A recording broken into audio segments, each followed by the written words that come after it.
as we continue in answering questions about Challenge the Cycle Tour across America for at-risk kids, here's a question. What was the biggest surprise about the trip? Probably the biggest surprise is also my biggest disappointment. After climbing the Rocky Mountains, everyone said, well, at least after Colorado, you'll go into Kansas, it'll be flat and the winds will come from the west and you'll have a headwind.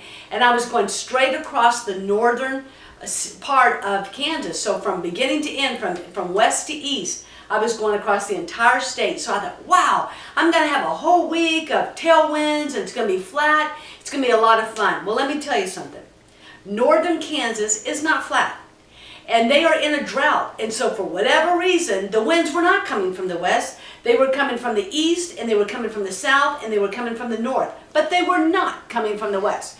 So on day 2 of Kansas, I thought, oh my word, where are all these hills? And here's what's interesting about Kansas. When you go up a hill, typically you go down. On the other side, not in Kansas. You go up and keep going. You go up and keep going. So, hey, those of you in Kansas, you can tell me why that happened, and the winds were not coming from the west, and so that was my biggest surprise and a bit of a disappointment. But I'll tell you what, Kansas is beautiful, but even more beautiful than Kansas is the people. The people were phenomenal. I loved going to the churches there. I loved going to the stores and the restaurants. The people were very, very gracious. Mid-America, you know, kind of middle America people were just, they're awesome. They were awesome. What were the states you enjoyed the most?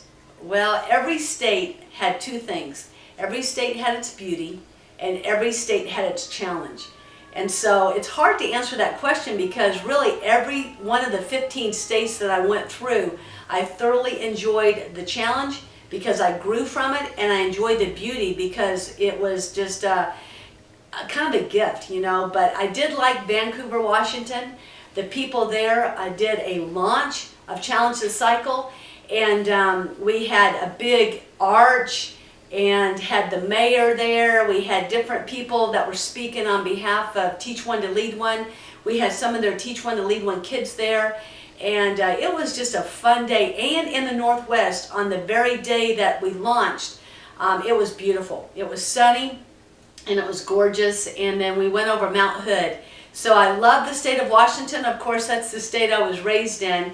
And I really, really enjoyed the grand finale in Ackworth, Georgia, where Tommy Oligood, the mayor of Ackworth, rode a bike alongside of me from City Hall to North Cobb High School. And when we came to the North Cobb High School in the stadium, they had this big balloon arch, and it was gorgeous. And I got to do a victory lap, which was great. And what was playing was I'm Proud to Be an American. And then when I got done with that victory lap, the disc jockey that was there, he goes, do another one, do another one.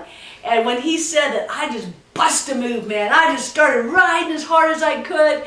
And that last lap was so fun because I knew that we had accomplished at Celebrate Life International, whether it was the staff, whether it was the volunteers or the investors or even myself, we had accomplished something that was very, very challenging, and we had done it with as much energy and enthusiasm as we can. So those were some of the high moments of going across America in 2012, Challenging the Cycle.